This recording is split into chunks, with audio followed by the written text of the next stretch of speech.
Now that the dust has finally settled, we can take a good look at Suicide Squad Kill the Justice League.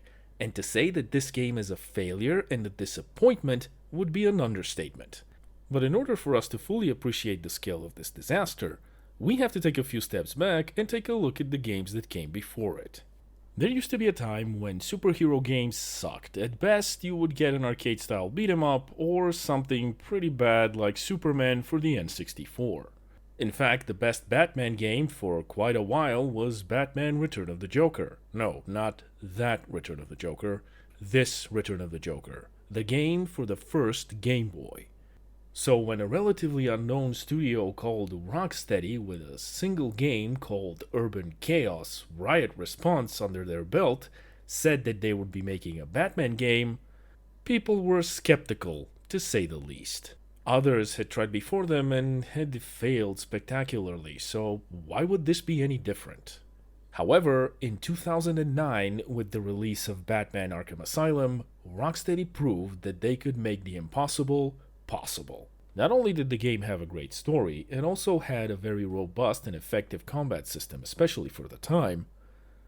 There was also a leveling system that allowed you to unlock new ways to fight your enemies, a wide variety of Batman's gadgets to use not only in combat but in environment traversal as well, a special vision called Detective Mode that let you see the world through an X-ray filter and allowed you to put Batman's detective skills to use, fantastic level design that allowed you to approach combat in multiple ways as you stalked your enemies, and speaking of the enemies, they became increasingly more terrified the more of them you took out.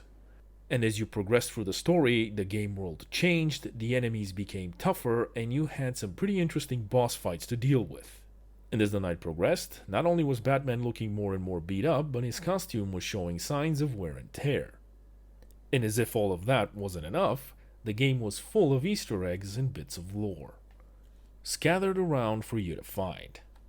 The overall art direction and the music fit the game perfectly. Basically, the game made you feel like Batman. And to put a cherry on top, both Kevin Conroy and Mark Hamill reprised their roles as Batman and the Joker. 2009 was a pretty good year to be a Batman fan. The success of the game guaranteed a sequel, and in 2011, Rocksteady delivered with Batman Arkham City. Sequels rarely live up to the hype, but Rocksteady defied the odds yet again by capturing lightning in a bottle twice. Batman Arkham City was bigger, bolder, and improved on everything its predecessor had done right. Rocksteady made the traversal of the larger open world more fun by improving Batman's gliding abilities.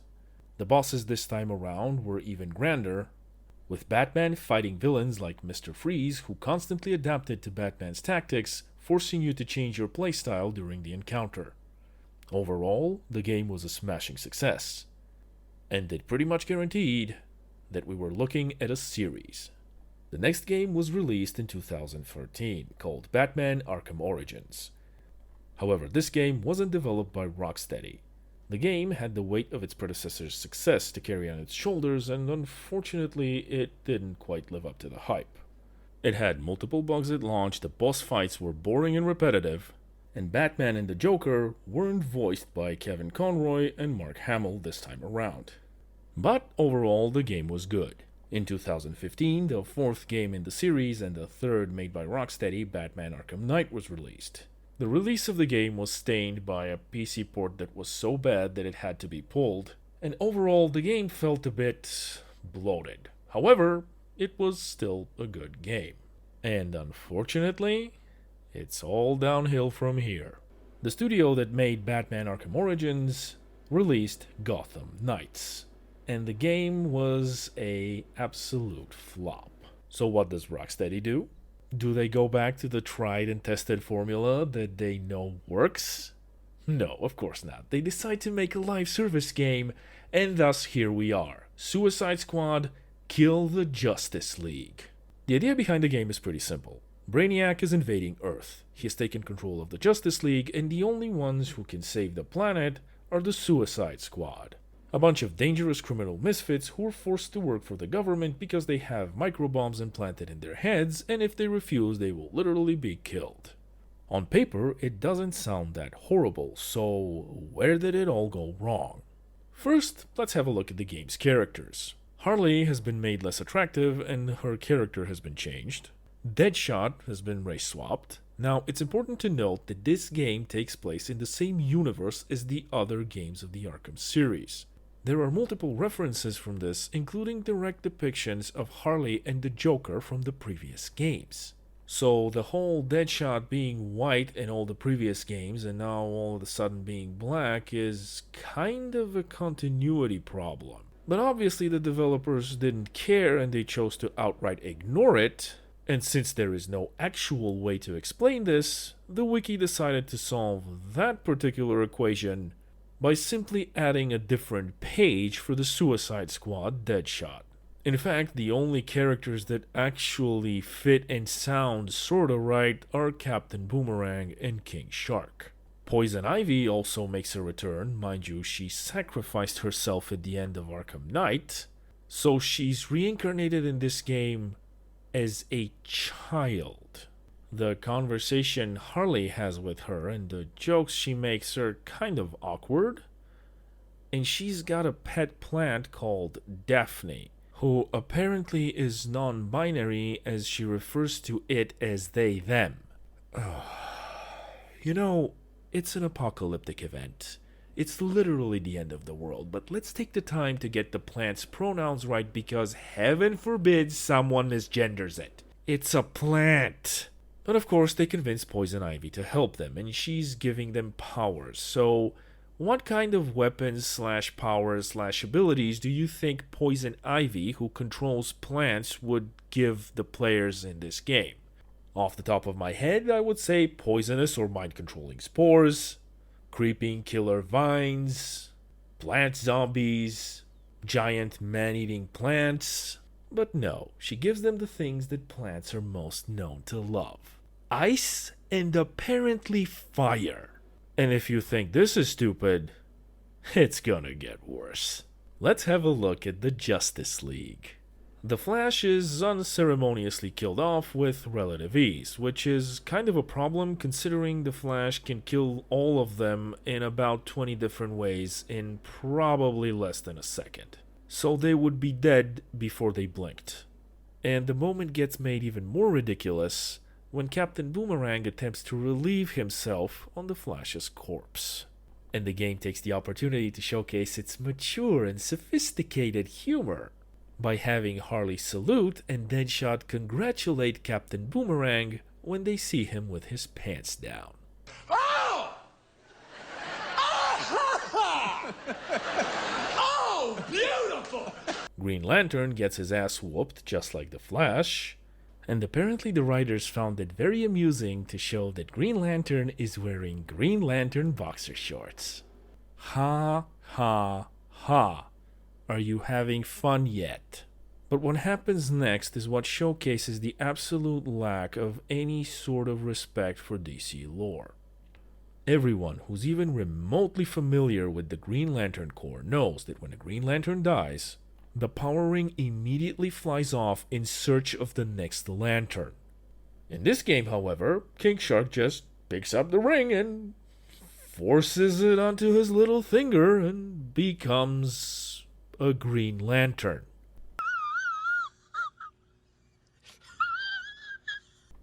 Sure, why not? I mean, the writers clearly didn't give a damn, so why should we? And then there's Batman, who's straight up brutally murdering people. He gets unceremoniously shot in the head on a bench by Harley Quinn. What makes this moment actually sad is that this is, if not the last, one of the last performances of the late Kevin Conroy as Batman. The man has been voicing Batman since 1992. And for this to be, in a way, the send-off of his Batman, it just feels wrong. And last but not least, Superman gets dropped like an expensive punching bag. You know, just for the fun of it, without putting too much effort into it, I'm going to think of one way for each of the members of the Justice League to kill the Suicide Squad. Now that they're evil and all, and should theoretically have no restraints. The Flash is going to use his super speed to drag them to remote corners of the Earth and leave them to die. For example, leave King Shark in the middle of the Sahara Desert, drop Captain Boomerang in the middle of the Pacific Ocean, drag Harley's ass to some unexplored part of the Amazon jungle, and leave Deadshot to freeze in the middle of the Antarctic. Green Lantern would just make a giant meat grinder, scoop him up, and call it a day. Batman would most likely have a device meant to disable the bombs in their heads but would instead be used to trigger them.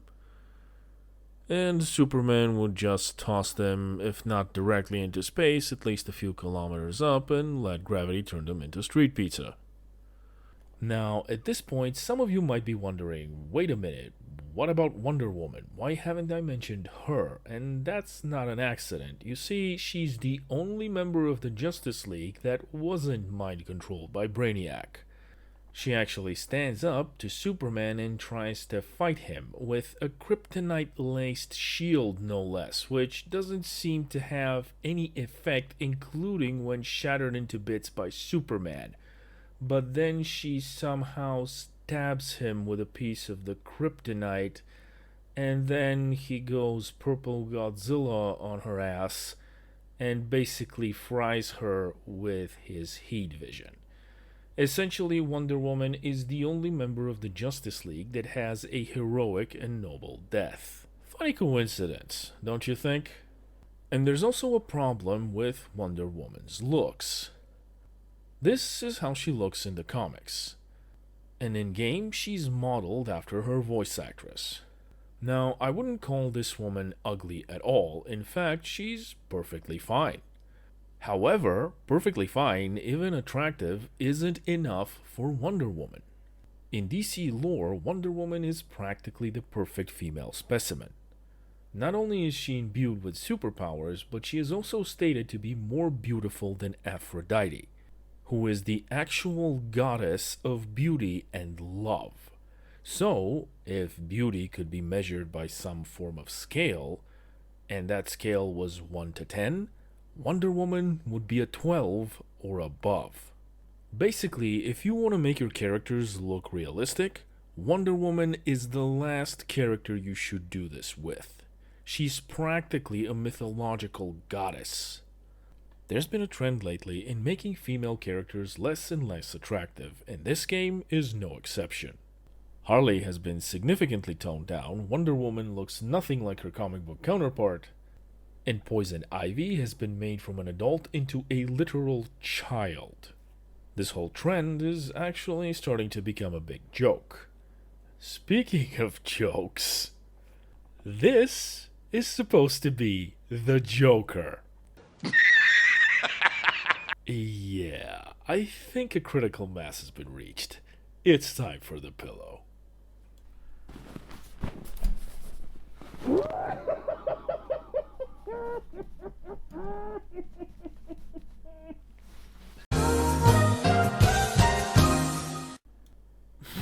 Right. So they took one of the most iconic Batman villains and made him into a K-pop boy band member. Get out! So they dropped the ball in the character department, and the story's not great. What about the technical performance and the combat? I'm going to show you some footage from a video called These Two Games Are 9 Years Apart. You can watch the whole thing in its entirety on the channel Nick Tech. Let's start with the game world. As if Wayne didn't have enough expensive cars. Okay, that's not a good look. Maybe character animations?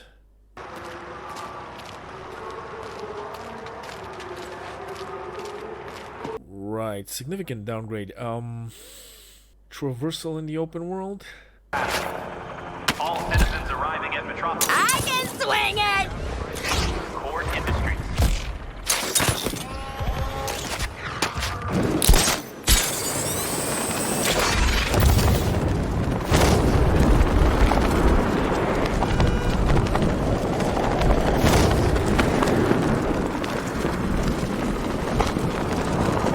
Nope. The immediate surroundings.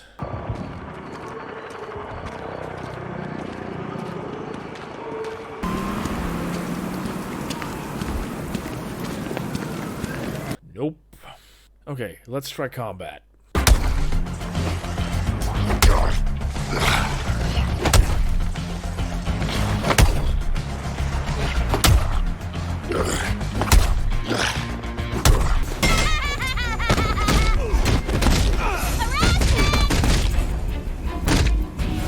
It's on!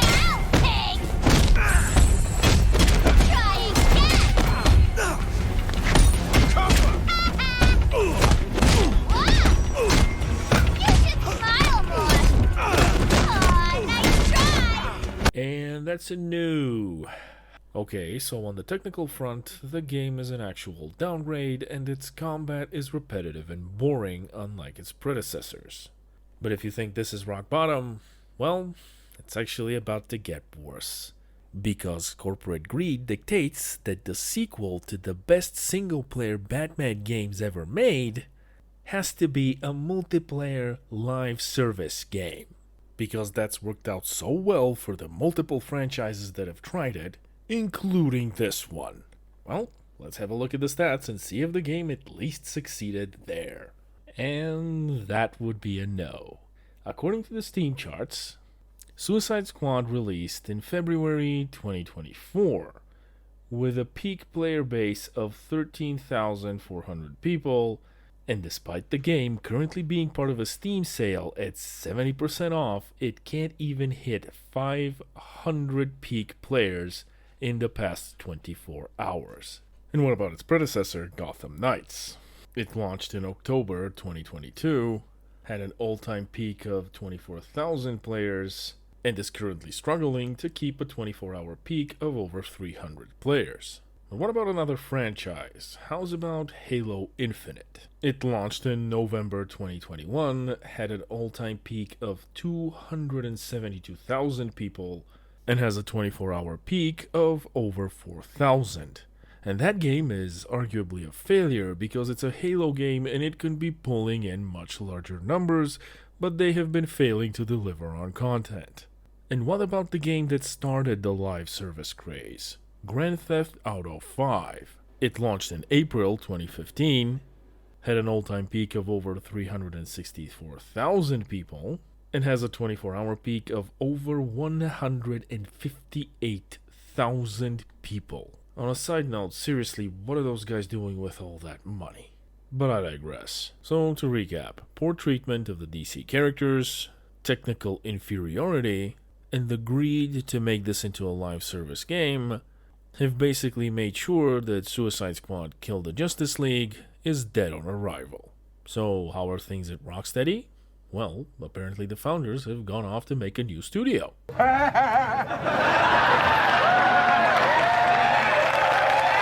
And it also didn't help that the so-called narrative consulting firm Sweet Baby Inc. that makes everything it's involved in worse was a part of the project. Overall, this game is a dumpster fire of a joke, and its failure is more than well deserved. If you want to play a good DC game, you're better off picking any of the previous installments of the series with the exception of Gotham Knights. And if you're interested in the Suicide Squad particularly, then just watch the animated movie Batman Assault on Arkham. Now, if you'll excuse me, I'll go watch some episodes of Batman the Animated Series. Have a good one. I am out. Please disperse! Nothing to see here, please!